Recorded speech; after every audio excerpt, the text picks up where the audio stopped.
Welcome to Lemon Studios, where we talk anything and everything entertainment. I'm, of course, the Lemon himself, Zeke Lemon, and this is my review for Season 2, Episode 7 of House of the Dragon. But before we get into that, let's get the house clean out of the way, shall we? I'm going to leave a like, comment below, let me know your thoughts on this week's episode of House of Dragon, and of course, hit that subscribe button as it helps me grow into my YouTube career. I would greatly appreciate it. Now, out of the way, let's get into the review. So we will kick off for Team Green on this episode, simply because I think they took a really big back seat within this episode. Not much happened within them. Like, sure, Aegon is now starting to get up and walk around, and him and Lord Larys is like, look, you need to be pushing it because I need you back on the throne because Aemon's kind of scaring me. I'm not gonna lie. Alicent went on a quest to find herself, and it looks like she did. Good for her. Again, not much was happening with Team Green. Aemon set accountability for the guys who helped start the riots, and rightfully so, he should. And then he got on the dragon later, and then realized, oh crap, I'm in trouble. And then he fled back. That's really what happened with Team Green. And sure, there was also a scene between Lord Larys and the other guy that's on the council, going, look, I heard Sea Smoke has a rider now, so we should probably tell Aemon, right? And Larry's like, yeah, I don't know if we should.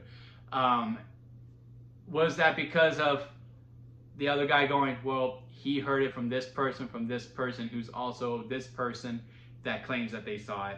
Or is it because he wants Aemon off guard? Sorry, he does have to come to him. Well, that remains to be seen. We'll probably see that within next week. But yeah, overall, Team Green, not much happened there. Daemon, however, I did like what happened within this realm of it. Usually Daemon's storyline is my least favorite out of all three that have been going on. But now that the visions are starting to take more of a backseat, and also now that the visions that do come up is King Viserys, it is elevated quite a bit. Now, he does finally get the army, which is very, very good to see. And also the way that he had to do it with this kid who was just trying to boss up. And he truly did. And again, I think this was a really good showing of the burden of the crown, or being that leader and doing all these things. And that's truly what Daemon has been going through this whole entire time. Daemon's used to just mucking around and, look, if I say this, you do it. And this whole time where he's been here, he hasn't been able to do that. And he's been having to play ball a certain way. And with this kid who clearly doesn't want to be a leader. He truly doesn't. He's very timid. He just kind of wants to do whatever. When we met him in episode 2, and now, and from now. And when they have this scene where all these people around, everyone's going, well, why should we follow you? You're much younger than me. Who are you to be leading me? And why are you siding with Daemon after everything he's done? And this kid is making all these claims, and he's doing this whole talk, and he's doing very, very well with it.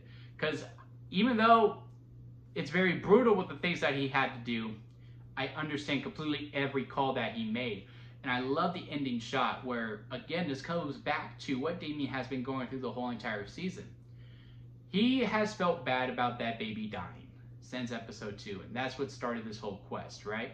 With these visions and everything. Again, one of my least favorite aspects of the whole entire season. Here's a guy here where, Daemon told him, look, some things the crown just can't be a part of. Do what you gotta do, be as brutal as you can. And he's going there telling Daemon, he's like, look, I was loyal to you. I did everything for you.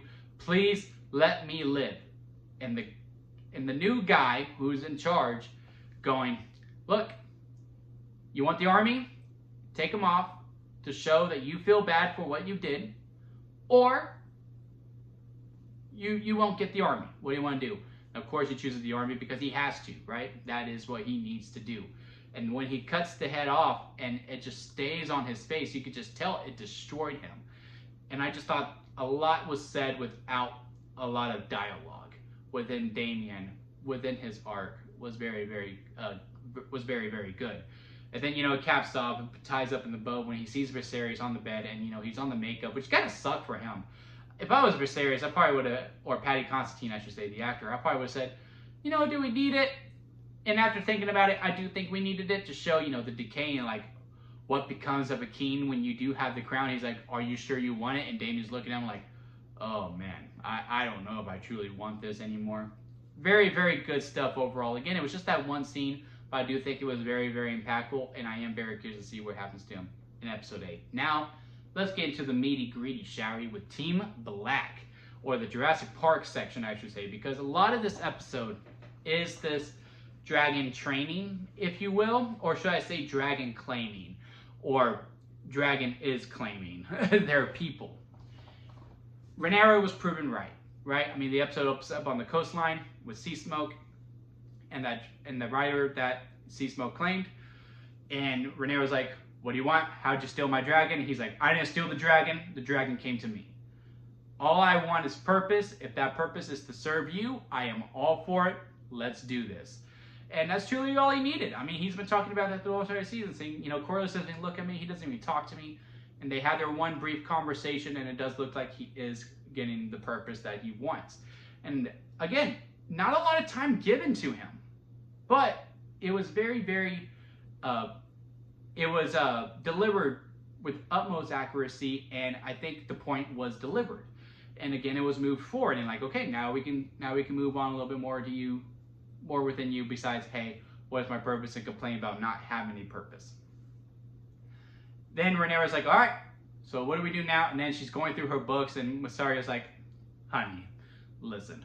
Also, the kiss was never brought up again, and I actually love that, to be like, look, there are more important things to deal with than what happened between us. And she's like, look, I'm going to say this as nice as possible. You Targaryens are some hoes, and there's a bunch of bastards throughout all of King's Landing. Let's just send a letter, and let's get as many of them over here, and let's see what happens, right? And Rhaenyra's like, you know what? Yeah, you got a point. Let's do it. And then there's this scene between Rhaenyra and Jace that I absolutely loved. Because at first, on the surface of it, it is like Jace's privilege is getting the best of him, right? When he's like, why are you going to let these comic book come in? We had this one guy come in, and now you're just going to invite all of them, and you're just going to listen to her. I'm just like, well, Jace, part of this was your idea, too. You're the one who brought this idea forward, first of all, dude. And second of all, now that, since it's not in-house within, the crown, now you have a problem with it. But then as it goes on, and he's like, look, I know what I am. I'm not dumb. I am a bastard. So if these other people can come in who are also bastards, who the hell am I? Who's next in line after that? And Rhaenyra's like, bro, you're the heir. Like, it really doesn't matter. But overall, the scene was very, very good. And again, once you get past the surface of it, Jace does make some good points. And he's coming up for me. I am really liking his character to see where he goes. I really hope he doesn't go against his mother and like side with Daemon, because, we don't know if Damien's truly going to be with Rhaenyra, or it will be like the third team in the war. But I am liking what we're doing with Jace. And again, he's being more elevated as opposed to just one of Rhaenyra's kids to actually being a character in the show. And then we get into the nitty gritty to the dragon claiming scene. And I liked Rhaenyra coming in, making the speech after all the dragon keepers said, you know what, we out. This is crazy. This is stupid. It's not going to work. You're crazy. We out. And they get up and they walk out the door, and she makes the speech going, look, most of y'all won't make it. Basically, what she said in the most eloquent way possible was that scene from Shrek 1 with Lord Farquaad, where he goes, a lot of you are going to die, but that is a risk I am willing to take. And honestly, y'all are willing to take it too, because y'all ain't got much to go home to. Go out. She sends the big boy out. The only dragon bigger than Vhagar, I believe, is what she said. I was like, well, yeah, no, he definitely needs a rider. Don't know if we should start with him, but yeah, he definitely needs a rider. And then we get this awesome scene with this dragon running havoc, saying, look, I hate all of you. He's burning all these people down. They're running down the pathway, and it's kind of like the Hunger Games. It's kind of like Jurassic Park. It's just a lot of fun horror. My only problem with the scene, however, though, is that throughout the season, we have only been following two guys, right? Within King's Landing, within the small folk, who are like, yeah, no, I'm probably a bastard. One doesn't know if he's for sure. The other one was never claimed, but we saw the hair. We could kind of put two and two together. And I wish we followed more of the bastards throughout the season a little bit, just checking in here and there to get a little bit more attached. just so that there was a little bit more stakes when this dragon is starting to wreak havoc and burn fire, and I think it would have added a little bit more to the horror as well. Because when Rhaenyra goes, there's only 2 dragons, I'm like, well, obviously, the 2 people we've been following the whole entire season are going to be the 2 people who get the dragons. And sure enough, that is what happens. Now, we could have done one gets a dragon and the other one doesn't, and then, we have another character that we follow throughout season 3 and all that stuff and get to know. But it was pretty obvious, and sure enough, it was. Now, the only thing, the other thing that's a little bit tad mark is that this guy automatically goes on a dragon, rides to King's Landing, drives back all the way to Dragonstone to let Aegon know, hey, we got riders now. What do you want to do? You sure you still want to do this war? And I think this is a suffering from only doing 8 episodes. Now, I do see a lot of the complaints online is that, hey, a lot of this season, not a whole lot is going on. It's a little bit of a slow season. I still think this season is very engaging overall. Minus episode 6, I do think that was the only one that was close to bad, but still a pretty decent episode, if you will. But overall, I have really enjoyed this season. But overall, I think, taking myself out of it, a lot of the general consensus is that this was a very slow season. Not a lot of things happened besides episode 4, what has really gone down. Now with that, obviously, with the shorter season, it's okay, right? And so therefore, some things have to go fast. Like this guy automatically knowing how to drive the dragon all the way to King's Landing and all the way back to Dragonstone. If this was a full 10 episodes, I do think we could have split that out a little bit. Like, okay, we got our riders, now we got to do the training. Okay, now here's the plan. Go to Dragonstone, come back, and then we can have that badass final shot. But yeah, overall, a very great episode. A lot of amazing cinematography, a lot of great dialogue. Really engaging with it. Can't wait for the season finale. Back to this show being a true contender for best show of 2024. It is probably going to be number 1 unless episode 8 absolutely completely drops the ball. I have absolutely loved this season, and I do love this episode. Let me know what y'all thought down in the comment section.